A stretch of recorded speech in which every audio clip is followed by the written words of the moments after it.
Tá gravando lá? Tá. Já sabe o que vai falar. Chega! Olá, seja bem-vindo a mais um vídeo do nosso canal. Meu nome é Wallace.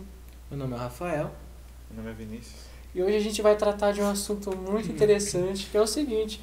Você, como todo cristão, com certeza tá lá na roda dos seus amigos, aquele papozinho legal. E aí alguém vem e faz a perguntinha: quem criou Deus? Se na Bíblia fala que Deus criou o homem, quem foi que criou Deus?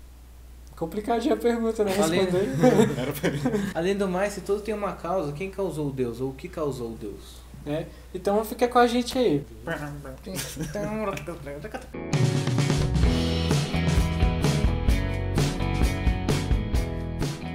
Uma vez um homem perguntou a um menino de 5 anos, quem fez Deus? E ele respondeu a pergunta de Richard Dawkins, a respeito de quem projetou o projetista. A criança, sem pensar 2 vezes, respondeu, Deus criou a si mesmo. É claro que a criança não compreende que a autocriação existe o existir antes de existir, o que não faz sentido. Essa ideia do Criador, para muitos é complicado conceber, né? Já que a gente vive num mundo da lógica, da razão, então para muitos é um contexto irracional pensar que existe um Criador que criou todas as coisas. Bertrand Russell, um sociólogo, matemático famoso, argumenta que as coisas precisam de uma causa e Deus precisa de uma causa também. E se Deus tem uma causa, ele não é Deus, porque ele tendo uma causa, ele tem um princípio. Se ele tem um princípio, ele começou a existir. Deus, ele não tem um princípio e também não tem um fim, né? Deus é sempre eterno. Sempre Ou eterno. seja, essa é justamente a diferença de sempre eterno e eterno. Por mais que muitos dicionários digam que eterno é algo que não tem começo nem fim, o corretamente seria não tem começo ou fim. Ou seja, tem algo que terminou de existir em um momento, porém sempre existiu, ou algo que começa a existir hoje e vai existir para sempre. Por exemplo, Jesus, ou nós mesmos, né? Essa percepção de Deus, pra mim, ela é muito pessoal e subjetiva. Cada um tem uma ideia de Deus, cada um conhece Deus de uma forma, cada um tem conversa com Deus de uma maneira. E a gente pode observar, por exemplo, os mormons, né? Eles acreditam que Deus ele é um fruto de um outro Deus, né? Ele é um filho, né? Ele é um filho de um outro Deus que vier a crescer em outro planeta, que vier a crescer e com o seu crescimento, com a sua evolução, ele se tornou Deus. Então, várias religiões acreditam em Deus diferente, fala que Deus foi gerado de outro Deus, e tem um problema. Onde está o primeiro Deus? Está nesse loop infinito, porque antes de Deus existir, ele foi criado. E antes dessa pessoa que criou esse Deus, outra pessoa criou esse Deus. Então sempre vai estar nesse loop infinito. Mas o Deus, de fato, foi criado, foi gerado. Como aconteceu isso? Isso a gente não tem tanto respaldo nas escrituras para dizer a origem de Deus, a sua existência, o que aconteceu antes dele, não. Lá simplesmente diz que ele ele existe, né? E é isso que para muitos, inclusive para a gente, é fundamental. Deus existe, está aí. E é interessante que muitos cientistas, né, muitos físicos, eles acreditavam em um Deus existente, um Deus criador, e que organizou o universo todo sistematizado, né? Todo ordenado. Como Deus mesmo se chama nas escrituras, eu sou o que sou, ou serei o que serei, ou eu sou, né? Por isso ele utiliza essa expressão, eu sou, porque não tem algo em comparação para ser utilizado, ou a existência dele, porque ele criou a existência, ele criou a própria criação. Ele sempre existiu. A questão em si ela é errônea, é a mesma coisa que perguntar qual é o cheiro do amor. Amor não cabe na categoria de cheiro e nem Deus cabe na categoria de coisas a serem criadas. Então pode passar. Passa aí. A gente corta no...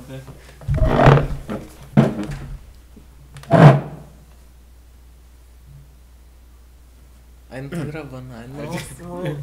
Então essa questão ela é interessante, porque Deus não é causa, também não é causado, ele existe. Não criado também. Não criado, né? E pensar nisso é realmente uma loucura, como está nas escrituras, né? A loucura Deus é loucura para o homem, né? O homem natural, o homem que pensa que é sensato. Quem acredita em Deus não está perdendo nada. Porque se Deus não existir, e se Deus existir, eu já ouvi essa frase, e você não acredita, e aí você está perdendo muita coisa. Então, Deus sendo não causado e não criado, ele simplesmente existindo, como sabemos que Deus existe? A gente pode dizer a respeito da experiência que cada um tem com Deus, cada um tem um tipo de experiência, e isso vai do interior, né? A sua certeza, a sua crença, e como foi povos antigos também existiam que tinham muitas religiões politeístas, cada um tem uma visão de Deus, cada um tem a sua interpretação de Deus, mas é seguro dizer que o universo é muito complexo para ser mera casualidade de eventos catastróficos, né? Então, de qualquer jeito, a gente tem que acreditar que algo existia, porque ou sempre existiu, né? Porque se algo não existisse em alguma vez, né, acabaria que nada teria hoje e nada viria a existir. Esse é o ponto principal. Perguntar, questionar quem criou Deus é errônea.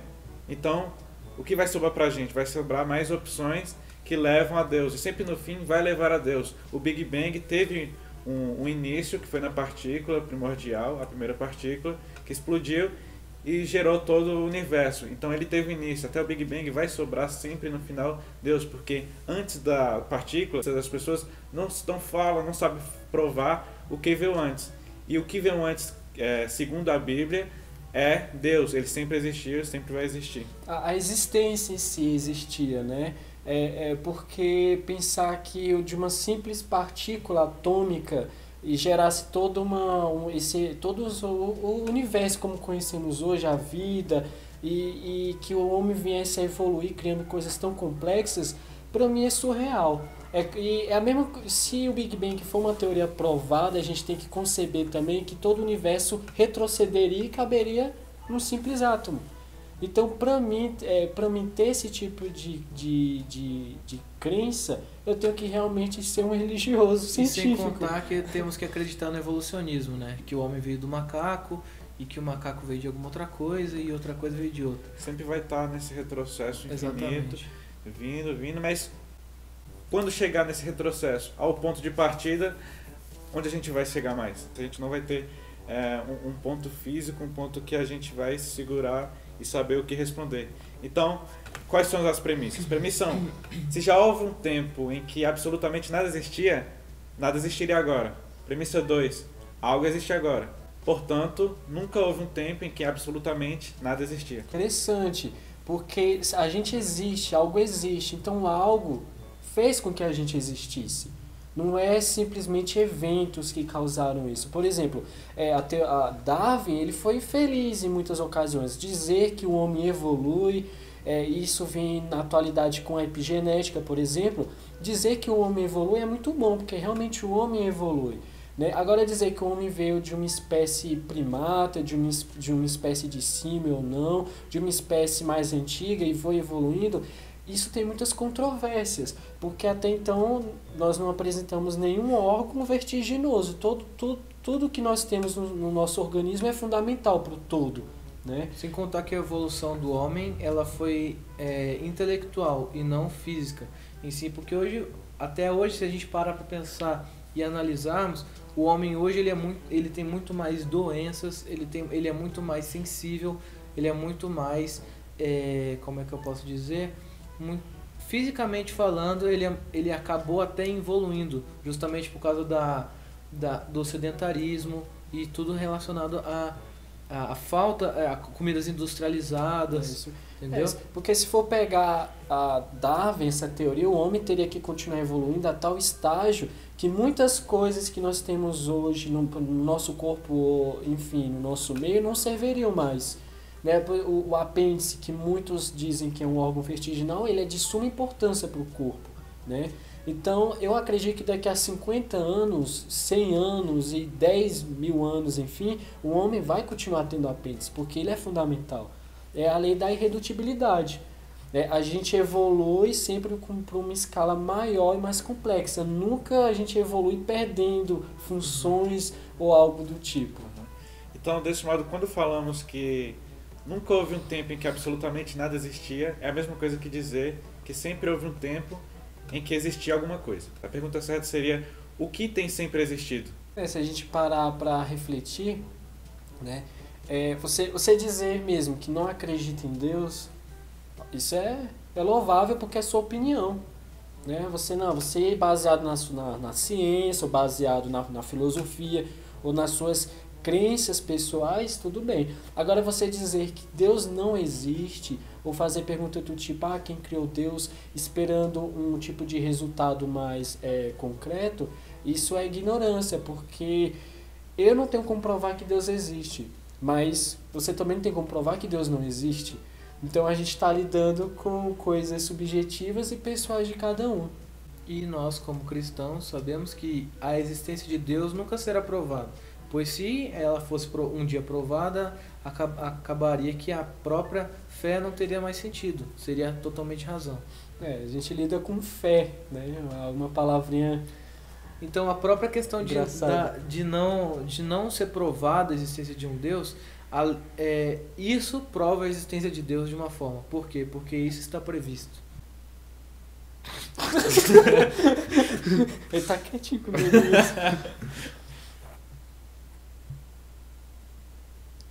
O cristianismo vai responder essa questão basicamente, primeiramente, no primeiro versículo da Bíblia. Em Gênesis 1 fala: no princípio, tempo, criou Deus os céus, espaço, e a terra, matéria. Gênesis 1:1. Então, olha, a gente tem um versículo muito interessante.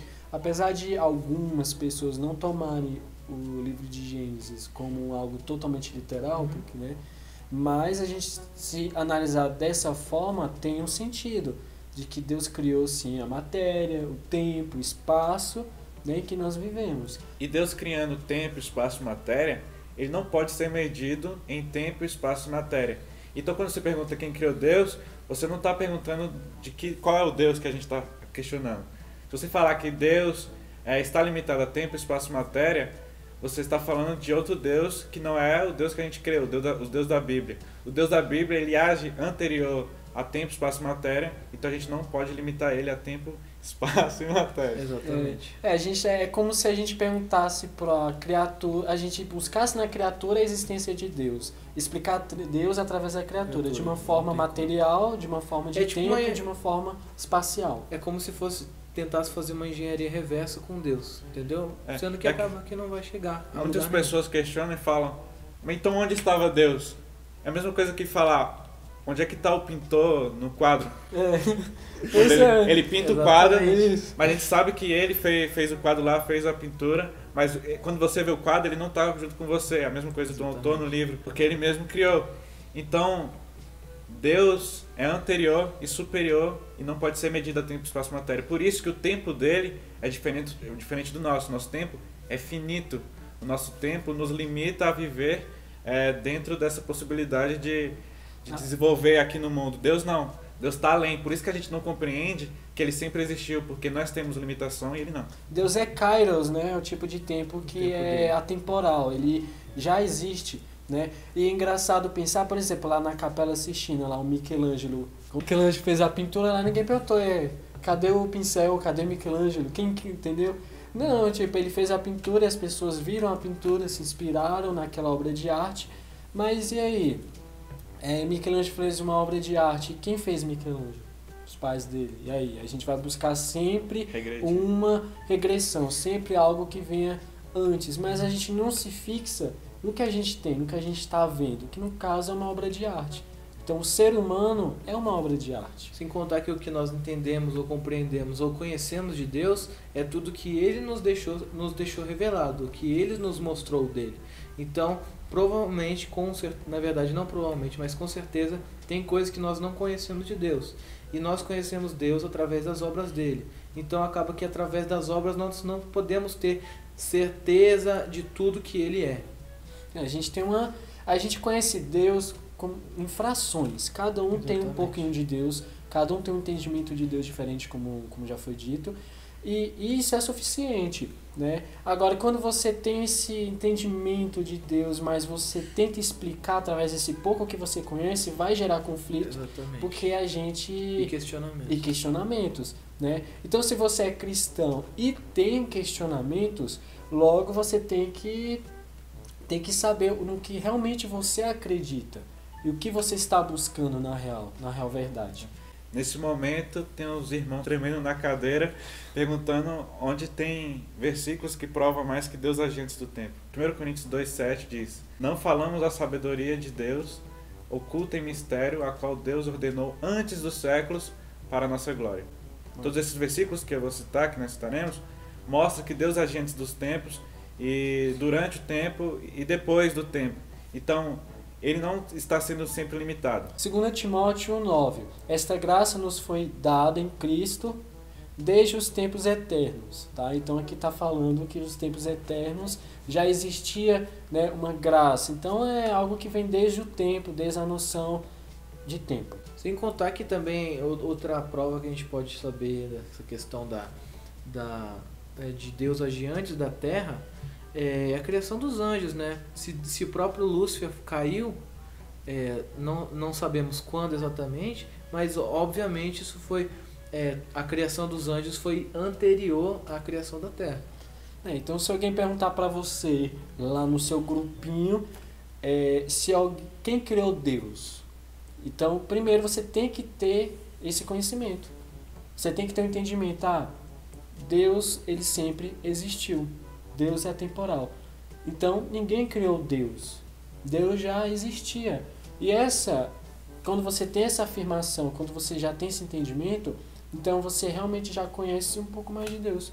Você não vai se pegar por tanto laço de filosofia. A filosofia é boa, a ciência é boa, mas quando ela tenta explicar o inexplicável, quando ela cria mecanismos que tentam entorgar e até manipular o nosso entendimento, aí já é algo ruim, porque já tira a nossa imparcialidade, já tira o livre acesso de espontaneidade, já tira a sua liberdade de crer no que você quer. Então você tem que ter essa noção no seu íntimo e saber que antes de tudo, antes de você, de mim, de todos, Deus já existia. Então, finalizando, né, para a gente fixar o conhecimento, Deus é sempre eterno. E acaba que... Por quê? Porque ele é algo que sempre existiu e sempre irá existir. Também ele se manifesta em nossos meios com a forma de amor. Porém, porém não, viajei. Desculpa. Então, e a questão do ser sempre eterno, além de ele significar que sempre existiu ou que vai sempre existir, e que vai sempre existir, ele também significa ancião. Então é algo que é muito antigo, que não se pode ser dito de quando. No livro de Enoque, né? Exatamente. No livro de Enoque, é chamado de ancião de dias, mas aí já é um assunto para outra coisa, pois o livro de Enoque não está incluído na nossa Bíblia, que a gente lê hoje. Então, se você tem alguma sugestão, algum comentário sobre o assunto, pode colocar nos comentários aí o que você acha, o que você estudou. Se você não concorda com a gente, pode falar também. E a gente espera vocês até no próximo vídeo. Muito obrigado. Até mais. É isso aí, acabou aí. Já era, filho. Só embrulhar e mandar 23